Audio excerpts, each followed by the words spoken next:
ನೋಡಿ, ಎರಡು ಮಾತು ಮಾತ್ರ ಹೇಳ್ತೀವಿ. ಇದು ಮೊದಲಿಗೆ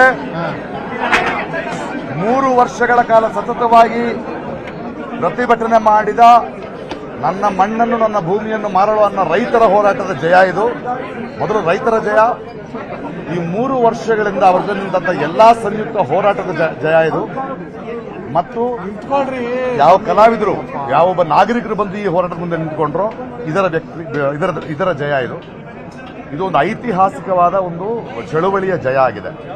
ಇದಕ್ಕೆ ನಾವು ಸರ್ಕಾರಕ್ಕೆ, ಮುಖ್ಯಮಂತ್ರಿ ಸಿದ್ದರಾಮಯ್ಯ ಅವರಿಗೆ ನಮ್ಮ ನಂಬಿಕೆಯನ್ನು ಅವರು ಹುಸಿ ಮಾಡಲಿಲ್ಲ. ಎಲ್ಲರ ಜೊತೆ ಕೂತ್ಕೊಂಡು ಒಳ್ಳೆ ನಿರ್ಧಾರ ತಗೊಂಡಿದ್ದಾರೆ. ಕೊನೆಗೂ ನೋಟಿಫಿಕೇಶನ್ ಅನ್ನ ಕೈ ಬಿಡಲಾಗಿದೆ.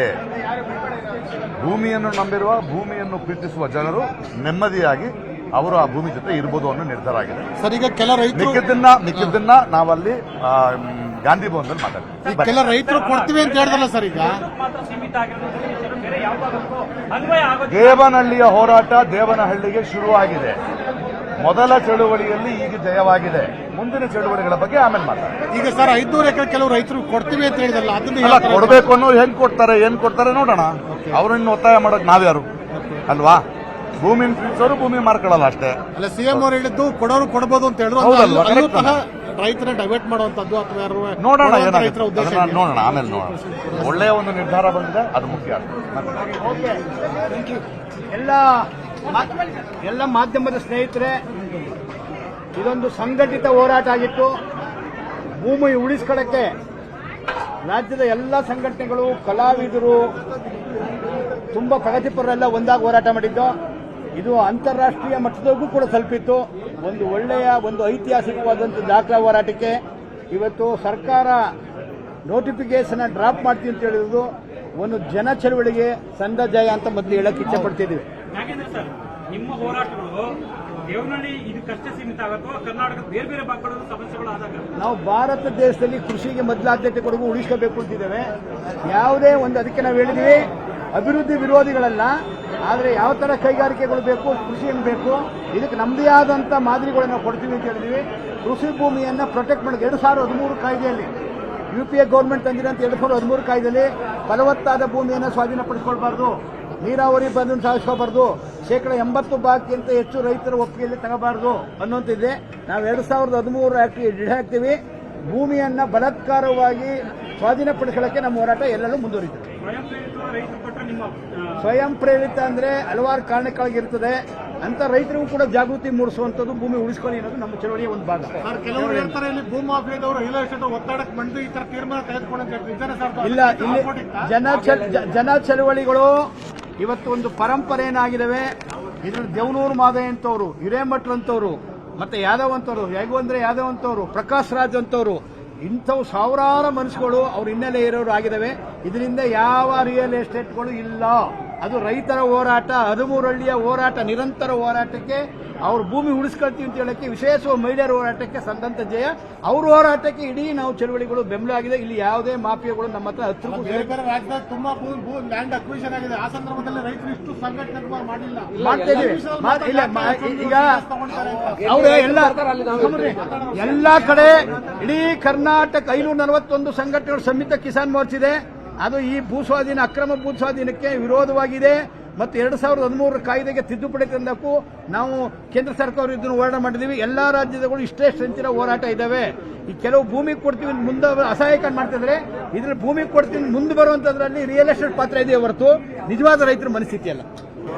ಸಂಯುಕ್ತ ಹೋರಾಟ ಕರ್ನಾಟಕದ ಒಂದು ಚಳುವಳಿ ಮತ್ತು ಚನ್ನರಾಯಪಟ್ಟಣ ಭೂಸ್ವಾಧೀನ ಸಮಿತಿ ಏನಿದೆ, ಈ ಎರಡೂ ಸಮಿತಿಗಳ ಒಟ್ಟು ಹಲವು ತರದ, ಹಲವು ಸ್ವರೂಪದ ಮತ್ತು ಬಹಳ ಒಂದು ಮಿಲಿಟೆಂಟ್ ಆದಂತ ಹೋರಾಟಗಳಿಂದ ಇವತ್ತು ನಾವು ಜಯ ಪಡೀಲಿಕ್ಕೆ ಸಾಧ್ಯ ಆಗಿದೆ. ಸೊ ಹಾಗಾಗಿ ಇದರ ಮೊದಲ ಒಂದು ಧನ್ಯವಾದವನ್ನ, ಒಂದನೇದು ಭೂಸ್ವಾಧೀನ ರೈತರಿಗೆ, ಏನು 3 ವರ್ಷಗಳಿಂದ ಸತತವಾಗಿ ರೈತರು ತಮ್ಮ ಬೆಳೆಗಳನ್ನ ಬಿಟ್ಟು, ತಮ್ಮ ಆದಾಯವನ್ನ ಬಿಟ್ಟು ಈ ಭೂಮಿಯನ್ನ ಮಕ್ಕಳಂತೆ ಪ್ರೀತಿಸುವ ಮತ್ತು ಭೂಮಿಯಿಂದನೇ ಒಂದು ಸ್ವಾವಲಂಬಿ ಬದುಕನ್ನ ಕಟ್ಟಿಕೊಂಡಂತ ರೈತರಿದಾರಲ್ಲ, ಅವರ ಒಂದು ಚಳವಳಿ ಬಹುಶಃ ಇಡೀ ಕರ್ನಾಟಕ ರಾಜ್ಯಕ್ಕೆ ಒಂದು ಮಾದರಿ ಅನ್ನುವಂಥದ್ದನ್ನ ನಾವು ಸಂಯುಕ್ತ ಹೋರಾಟ ಕರ್ನಾಟಕದಿಂದ ಅದನ್ನ ಘೋಷಣೆ ಮಾಡ್ತಾ ಇದ್ದೀವಿ.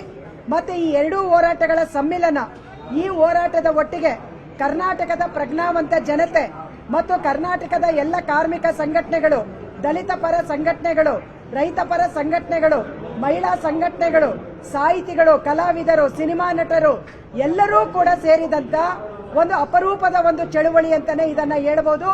ಈ ಚಳುವಳಿಗೆ ಸರ್ಕಾರ ಇವತ್ತು ಒಂದು ಗೌರವವನ್ನು ಕೊಟ್ಟಿದೆ.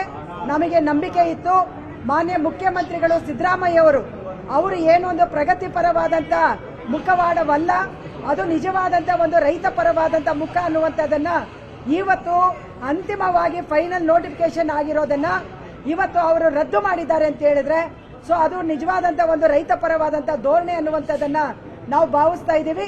ಮತ್ತು ಸಮಸ್ತ ಕರ್ನಾಟಕ ರಾಜ್ಯದ ರೈತರ, ಕಾರ್ಮಿಕರ ಎಲ್ಲ ಸಂಘಟನೆಗಳ ಪರವಾಗಿ ನಾವು ಧನ್ಯವಾದಗಳನ್ನ ಹೇಳ್ತಾ ಇದ್ದೀವಿ. ಮತ್ತೆ ಇವತ್ತೇನು ಬೇರೆ ಬೇರೆ ಕಡೆಯಲ್ಲಿ ಕೂಡ ಭೂಸ್ವಾಧೀನದ ಪ್ರಕ್ರಿಯೆ ನಡೀತಾ ಇದೆ, ಆ ಒಂದು ಪ್ರಕ್ರಿಯೆಯನ್ನು ಕೂಡ ನಾವೊಂದು ಈಗ ಆಲ್ರೆಡಿ ನಾಗೇಂದ್ರ ಅವರು ಹೇಳಿದಾಗೆ ರೈತರು ಜಮೀನು ಕೊಡ್ಲಾರ್ದಾಗೆ ಒಂದು ಮೋಟಿವೇಶನ್ ಮಾಡಬೇಕು. ಮತ್ತು ರೈತರು ಜಮೀನು ಯಾಕೆ ಕೊಡ್ತಾ ಇದ್ದಾರೆ ಅಂತ ಹೇಳಿದ್ರೆ, ರೈತರಿಗೆ ಆ ಜಮೀನಿಂದ ಬರ್ತಾ ಇರ್ತಕ್ಕಂಥ ಆದಾಯ ಅವರ ಬದುಕನ್ನ ಕಟ್ಟಿಕೊಡ್ತಾ ಇಲ್ಲ.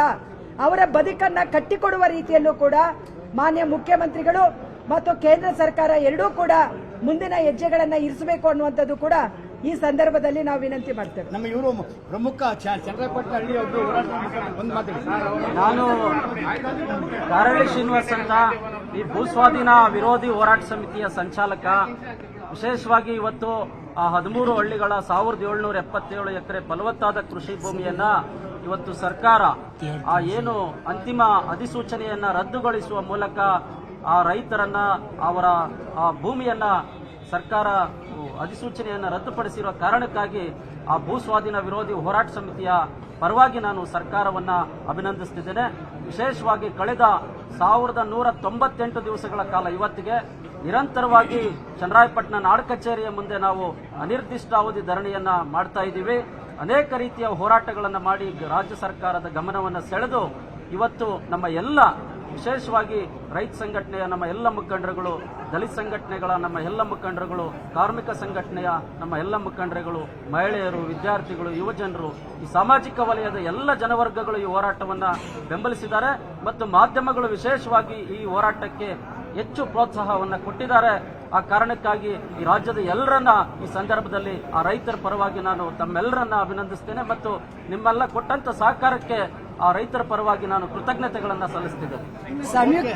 ಸಂಯುಕ್ತ ಹೋರಾಟ ಕರ್ನಾಟಕದ ಪರವಾಗಿ, ಸಂಯುಕ್ತ ಕರ್ನಾಟಕ ಹೋರಾಟದ ಪರವಾಗಿ ಮಾಧ್ಯಮ ಮಿತ್ರರಿಗೂ ಕೂಡ ತುಂಬು ಹೃದಯ ಅಭಿನಂದನೆಗಳನ್ನ ಸಲ್ಲಿಸ್ತಾ ಇದ್ದೇವೆ.